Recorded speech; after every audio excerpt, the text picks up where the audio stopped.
تصور کن یه عمل جراحی خیلی سخت داری، میخوای انتخاب کنی که بین دو تا پزشک کدوم یکی رو انتخاب کنی که به اون اعتماد کنی بری عمل جراحی تو انجام بدی. میری پیش پزشک اولیه، خیلی فرش، سر حال، هم ظاهر خوبی داره، هم بدن خوبی داره، هم خیلی خوش اخلاقه. نفر دوم دقیقاً برعکس نفر اوله، یعنی خیلی سر و وضع خوبی نداره، خیلی سر حال نیست، خیلی اوکی نیست، ولی شنیدی که جفتشون هم کارشون رو بلدن و جفتشون هم زبردستن. کدومشون رو انتخاب میکنی؟ احتمالاً آدم عاقل میگه من اولی رو انتخاب میکنم. اما داستان اینه که اون دوتا پزشک کاملاً مهارتشون یکیه، کاملاً زبردستن و کاملاً هم میتونن تو رو درمان کنن. ولی پزشک اولیه یه سری دلایل محکمتری واسه زندگی کردن داره، تونسته علاوه بر این که به یه موفقیتی میرسه، حال خودش، حال جسمش، حال بدنش، حال سک و صورتش، همه چیشو بهتر از پزشک دومیه داشته باشه. پس پزشک اولیه احتمالاً آدم موفق تری میشه. اگه تو زندگیت ندونی که رسالت زندگیت چیه، هدف زندگی کردن چیه، شاید اتفاقی مثل پزشک دومیه موفق بشی، ولی هیچ وقت از دید بقیه آدم موفقی دیده نمیشی. توی این ویدیو میخوام بهت بگم اگر هدف و رسالت زندگی تو هنوز پیدا نکردی چطور پیداش کنی و در راستاش قدم برداری. ببین حقیقت اینه آدمایی که هدف و رسالت زندگیشون رو بلد نباشن به دو دسته تقسیم میشن که عموما هم دسته اولن نه دسته دوم. اول دسته دوم بگم، دسته دوم دسته یعنی که شانسی یا به خاطر پشت داشتن و اینا بالاخره به یه موفقیتی میرسن. من کلی رفیق دارم که باباشون بازاری بودن، باباشون پولدار بودن و به واسطه اون باباش الان به یه موفقیتی رسیده، ولی هدف و رسالت زندگیشون نمیدونه. یعنی اینجوریه که اگه 9 صبح از خواب داره بیدار میشه به خاطر اینه که 9:30 باید بره پیش باباش کار کنه، نه به خاطر اینکه هدف و انگیزه و رسالت خاصی پشت زندگیشه. اما دسته اول کسایی هستن که چون هدف و رسالت زندگیشون رو نمیشناسن هیچ وقت به اون چیزی که میخوان نمیرسن و افسرده میشن، حالشون بد میشه، روز به روز گرفته تر و نابودتر میشن. تقریبا 97% آدمایی که هدف و رسالتشون رو پیدا نکردن میان تو دسته اول قرار میگیرن، نه دسته دوم. یعنی تو اگر که میخوای صبح 5 صبح 6 صبح از خواب بیدار شی ولی بیدار نمیشی، به خاطر این نیست که انگیزت ضعیفه، به خاطر این نیست که ارادت کمه، به خاطر این نیست که بلد نیستی، دیر میخوابی یا هر چیزی، به خاطر اینه که هنوز اون هدفی که عاشقش هستی رو پیدا نکردی. چون وقتی آدم عاشق یه چیزی باشه مطمئناً و یقیناً حتی اگر 2 ساعت هم خوابیده باشه از خواب میتونه 5 صبح بیدار شه، میتونه بازم تلاش کنه، میتونه بازم زحمت بکشه، میتونه یه آدم شکست ناپذیر باشه. ولی به محض اینکه دلیلی برای بیدار شدن نداشته باشی، دلیلی واسه تلاش کردن نداشته باشی، کلش پوچ میشه میره هوا. اما دلیلش رو از کجا پیدا کنیم؟ بریم سراغ تکنیک ایکیگای ژاپنی که یکی از بهترین تکنیکاست برای پیدا کردن هدف و رسالت زندگی. ایکیگای یه تکنیکه که من میخوام ساده‌شو واسه توضیح بدم. ببین ایکیگای میاد میگه 3 تا دایره بکش تو زندگیت. دایره اول بنویس کاری که من دوست دارم. کاری که تو دوست داری انجام بدی چیه؟ وقتی میگم کاری که دوست داری انجام بدی چیه، یه ذره بهش عمیق‌تر فکر کن. بذار یه سوال دیگه ازت بپرسم. فرض کن همین الان قول چراغ جادو اومده پیشت، بهت میگه که نگاه کن 3 تا آرزو کن من بهت میدمش. اون 3 تا آرزو چیه؟ شاید اولیش پول باشه میره کنار، شاید دومیش سلامت خودت یا پدر مادرت یا کسی که دوستش داری باشه، یا رسیدن به کسی که دوستش داری میری کنار، یکی دیگه واسط میمونه. اون یکی احتمالاً یه کاریه که تو دوست داری بهش برسی و تا آخر عمرت با اون کار زندگی کنی. نمیدونم، میخوای یه یوتیوبر موفق بشی، میخوای یه پزشک بشی، میخوای یه اینفلوئنسر بشی، میخوای یه بلاگر بشی، میخوای یه آموزش دهنده باشی، چی کار میخوای بکنی؟ اونو بگرد پیدا کن با این سوالی که بهت گفتم. یه سوال دیگه هم میخوام بهت بگم، اگه بهش فکر کنی میتونه به نتیجه برسونتت که تو چه کاری رو دوست داری. چشماتو ببند، به این چیزی که میخوام بگم خوب گوش کن. فرض کن همین الان که داری به صدای من گوش میکنی، اسرائیل اومده بالا سرت و بهت میگه که تو نهایتاً 3 ماه دیگه زنده ای. اینم سندش، 3 ماه دیگه میام جونتو میگیرم. تو از الان تا 3 ماه دیگه چی کار میکنی؟ ببین احتمالاً یه ماهشو افسرده ای، حالت بده که داری میمیری، ولی 2 ماه دیگه شو مطمئن باش هر چقدر که به مرگ نزدیکتر بشی فکر میکنی که چه کاری رو همیشه دوست داشتی انجام بدی و ندادی و میری سمتشون. حالا ممکنه سفر کردن باشه، ممکنه هر چیزی که تو ذهن توه و دوستش داری باشه. اون میشه جواب سوال اول من، جواب دایره اول من که تو چه چیزی رو خیلی دوستش داری.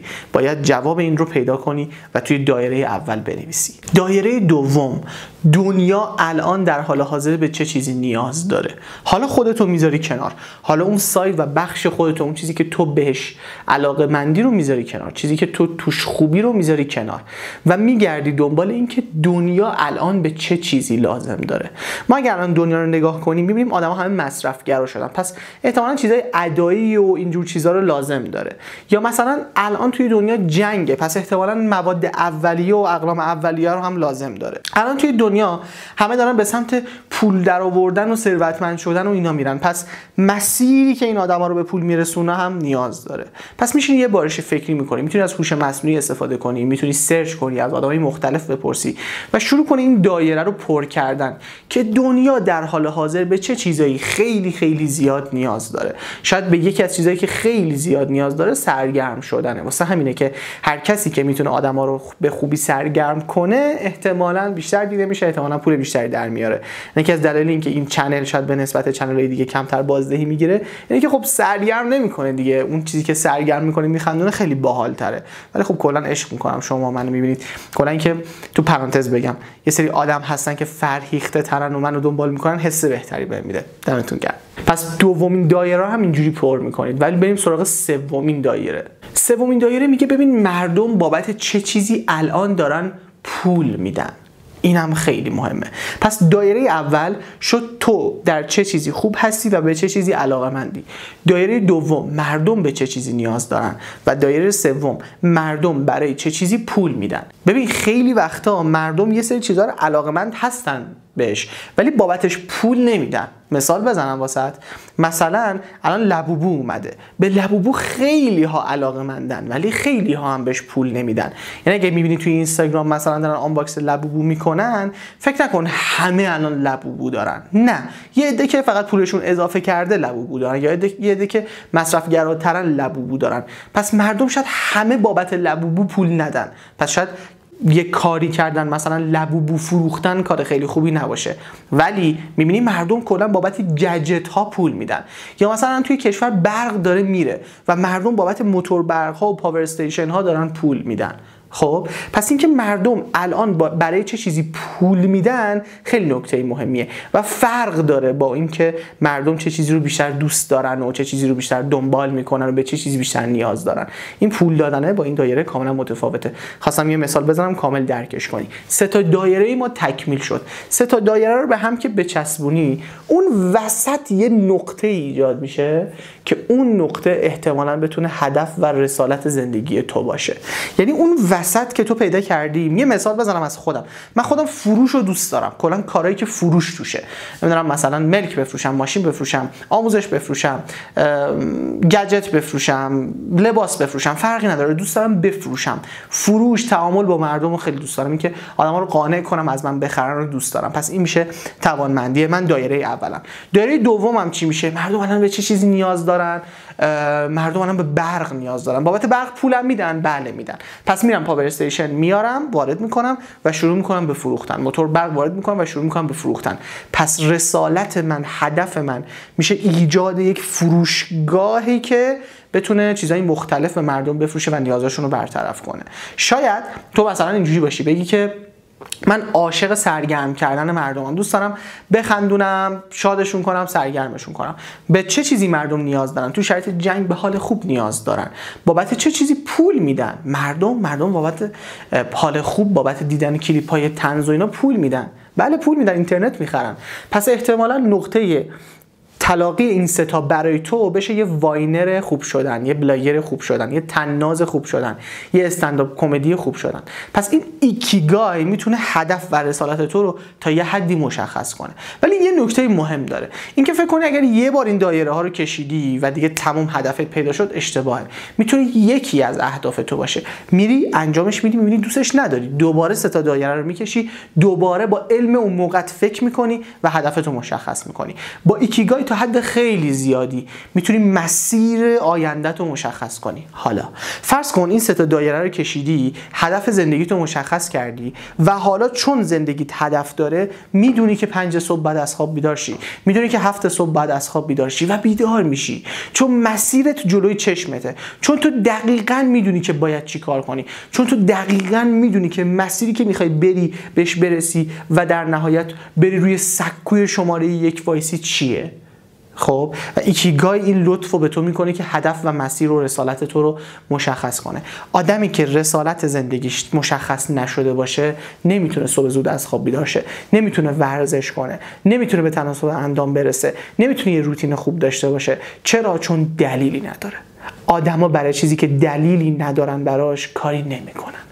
پس تو باید دلیل زندگی کردن تو پیدا کنی، دلیل اینکه یه روتین خوب داشته باشی رو پیدا کنی. بعضی دیدی وارد یه رابطه میشن، دوست دختره انقدر حال خوب به طرف میده، طرف یه دفعه اندامش از یه چیز مزخرف به یه چیز عالی تبدیل میشه. دلیل اینکه اون آدم یه روتین ورزشی واسه خودش میسازه چیه؟ سلامتیه؟ نه. دیده شدن؟ نه. فقط و فقط دیده شدن تو چشم اون دختره.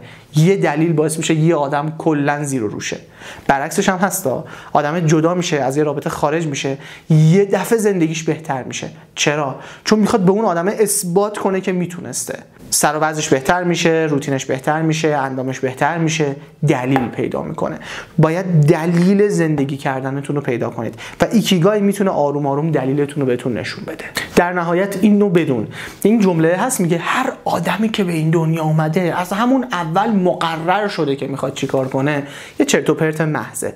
رسالت از قبل تعیین نشده، ساختنیه. یعنی تو باید بسازیش. چرا ما میگیم ایکیگای؟ چرا من میگم هی ممکنه این شکست بخوره بری بعدی بری بعدی بری بعدی؟ چون داری هی رسالت واسه خودت میسازی، هی هدف واسه خودت میسازی و اینقدر این کارو انجام میدی تا برسی به اون چیزی که در لحظه به تو کلی انرژی میده، به تو کلی انگیزه میده، زندگی مالی تو ساخته، زندگی شخصی تو ساخته، زندگی عاطفی تو ساخته و این مثلث قشنگ و شکل داده.